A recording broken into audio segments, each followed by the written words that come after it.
that was the worst property given back to me after a tenant moved out. All right, I know what you might be thinking. Come on, man, clickbait. Except what you're about to see is 100% accurate to the title. Out of all of the move-outs Lauren has dealt with within the last few years, this has been the worst one. See, a lot of people are fearful of owning real estate because they hear tenant horror stories, they hear about evictions, and they see trashed units, and they ultimately decide, you know what? Robinhood savings is best for me. People are literally jumping up and down over 1.8 interest on savings and fractional investing with Robinhood. And Lauren and I, in the meantime, push 15+% returns on our real estate. And you can do that as well, because these returns aren't special, they're easy. Hi, I am here with Kevin and Max to look at one of our properties that is vacant and currently getting renovated. And when you do things the right way, this is how you get your properties back. So buckle up, enjoy the video, and learn about real estate. Now, first things first, we're really into this new type of flooring. Not only is it waterproof and it looks like wood, but it's also scratch resistant. I've taken a key to it and tried scratching it without any success, which is huge for tenants because it also opens up the door to us renting out these properties to tenants with dogs. Fun fact, highly qualified tenants with dogs only have about 40% of the available rentals to choose from. That's because a lot of landlords won't accept dogs. That usually means for us, we can charge a higher rent, we can charge a pet rent, and when we do rent to people with dogs, there tends to be less turnover, which minimizing turnover is one of the big secrets of real estate. Now with real estate, it's also a good idea to have a formula. That way issues like this don't happen, except when you tell your painter to use the wrong formula. Now the gray looks better. No, the gray needs to be white. Okay. So the flooring does match the haze, so that's good. It's like the color of the box, the fireplace. It just clashes, like earthy tones and gray tones. It's just easy for us to paint white. Okay. So why did you pick gray for the fireplace? You did. I'm having to change it to white because it clashes with the tan here. Yeah, no, that's the new formula, but this is the old paint. You can't mix formulas, Kevin. This was our early years of our formula. Well, we didn't even paint it the first time. Yeah, we did. No, it was brick when I came in here. Oh, right, it was original, that's true, yeah. It's also extremely useful to know where it makes sense to spend money and where it doesn't make sense to spend money. We got a lot of heat in the comments for this stupid gap between the stove and the cabinets, as if we built the kitchen like this. But instead, Lauren explains, because this is an original kitchen that we actually updated by doing this. All right, Lauren, what do you think? So I want to comment on one thing. I saw some commenters talk about this horrible space in between the oven and the cabinets. What's funny, well, it's not funny, it's actually smart in my opinion, but this was not here before. This house never had any cabinetry here ever. That's how it was as a standard thing. This was supposed to be like a breakfast nook, small little table, whatever.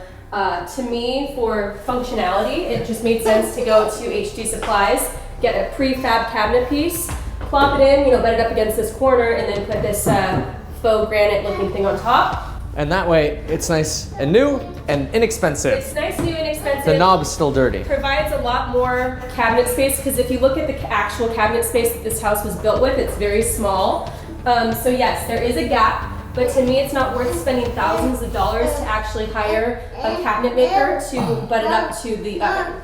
So that's what that is. And usually if you custom make it, then you want to do drawers over there, and that's a lot more expensive. So having that gap, big deal. Sure, maybe people going through will be like, oh, there's a gap, but that's not going to deter people from actually renting the house.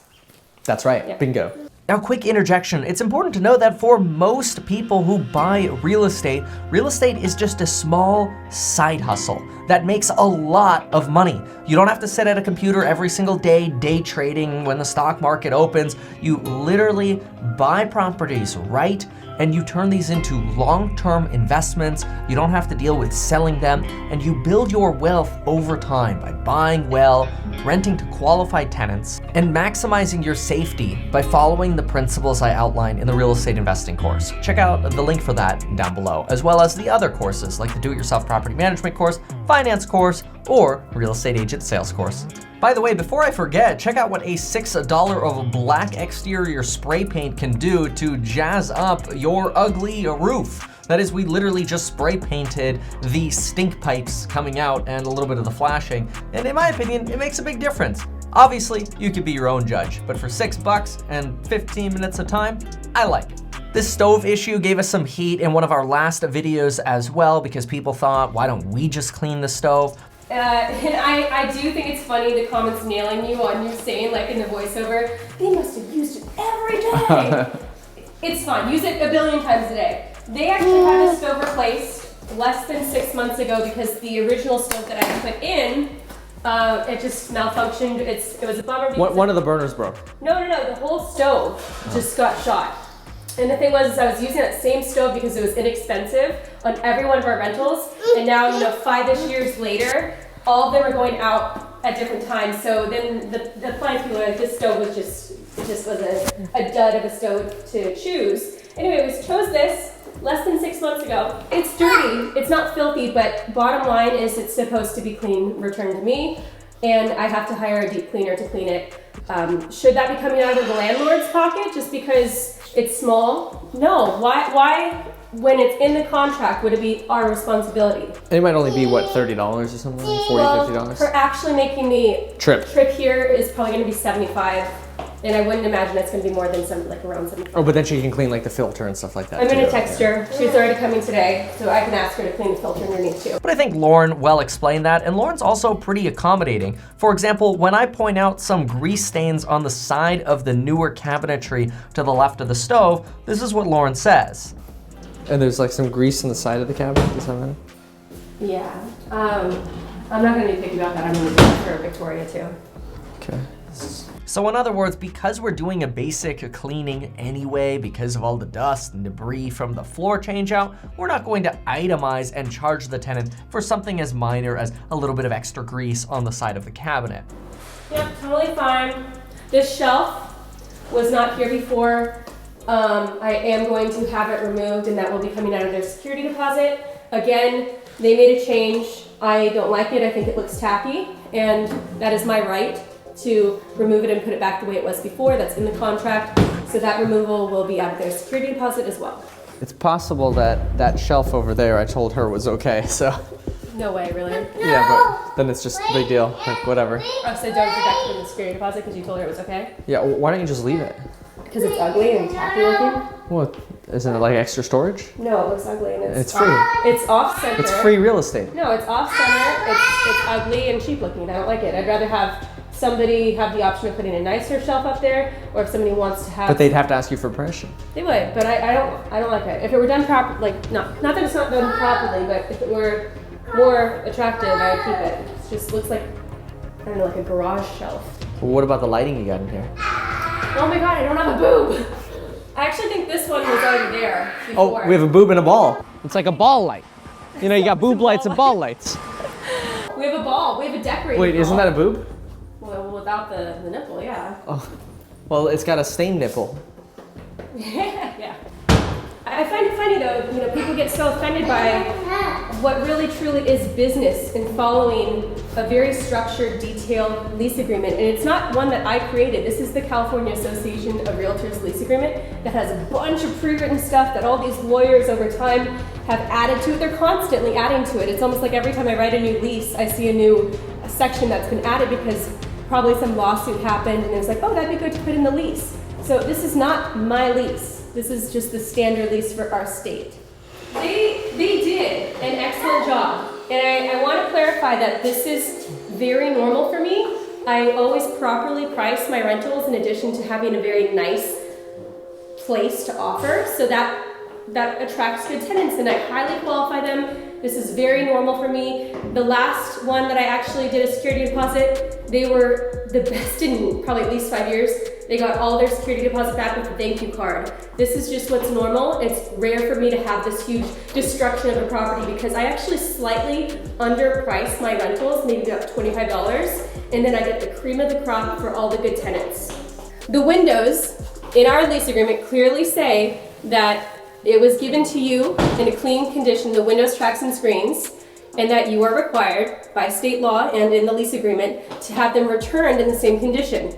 we suggest in our lease agreement we use this certain company. We don't say that you have to use this certain company, but we just say if you want to, here's the name. But they could have done it themselves, that's up to them. But I mean, this was professionally cleaned before, and I don't see it being cleaned right now. So that will be out of their security deposit. I don't understand why people think that's petty when that was clearly written. They did not have to sign the lease. Well, I think people think that you snuck it in the lease and they were clueless about it. When I go over the lease, when I went over the lease with them, I make sure they know on my addenda that everything I write, I clearly explain it. They knew. Now, another thing that's very important when you're at a property is start coordinating vendors while you're there. Every single day is money. If you make a checklist on your phone or a piece of paper, you'll probably forget, procrastinate, or lose the list and you have to do it all over again. If you literally just start texting your vendors while you're at the property, not only is it impossible to forget what you wanted done, but you can just scroll back up through your message history and see what you told them, add things, and hey, if the vendors reply with questions while you're there, you can send them pictures to clarify. This beats making extra trips. It also saves time, and as we've said, time is money. Text Elio. I asked him to drive by and give us a price. I'd send him a picture of this and see if he can clean it and fix it. Yeah, and then let him know the baseboards are in the garage. Oh, ask Timo to paint this too. Why not? She should paint like black or bronze. Why not? It's like rusty brown. So, Okay. yard cleanup and general cleaning of everything. Make sure everything's to my standard, and then that way there's the standard placed for the next tenant to replicate when the next tenant. This should last a while though. What? This upgrade round, because usually we don't want this vacancy. No, Like, we don't usually do this vacancy. And actually, we could do it even faster. We're actually going to incorporate our 2 vacant rentals for our property management course. So that's a big reason why we're keeping it vacant. Why not? Business write-off. So Lauren, I mean, I think I have to agree with the comments. I think you're pretty much losing it based on all the people in the comments just freaking out over the 10% in security deposit deductions here. Yeah, I totally losing it for sure. But I will say that out of the last couple years, I'd say that was the worst property given back to me after a tenant moved out. Even though it's not that bad, but that was the worst. So what you're saying is all of our tenants are this miserable? All of them are, yeah. Well, actually no, because that was the worst. I mean, so that's crazy how bad it was. No, it shows you how this is normal to me. Like, I don't ever get things bad because I have highly qualified tenants in my property.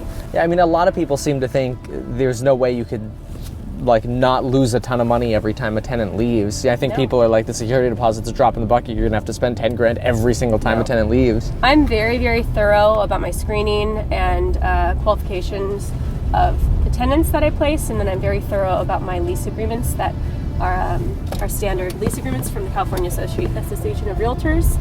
So, and you think that helps you ensure high quality tenants? I do, because honestly, even those pre-written things from the California Association of Realtors, they have scenarios that I don't even know if I've ever even encountered, but I'm glad that they're there. I think there's a clause for like a water bed, like there's a leakage for that. I wouldn't have thought about that, you know? It's like, who has a water bed? But it's there because clearly there was a problem in the past.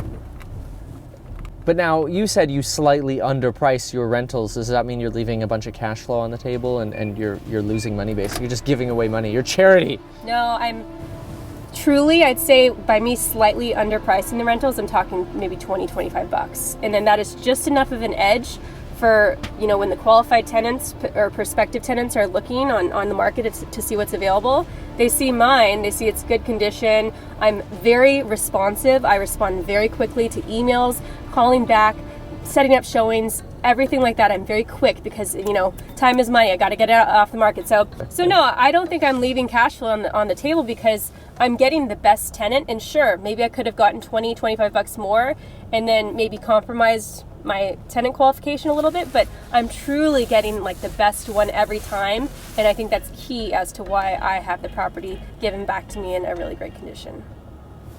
Wow.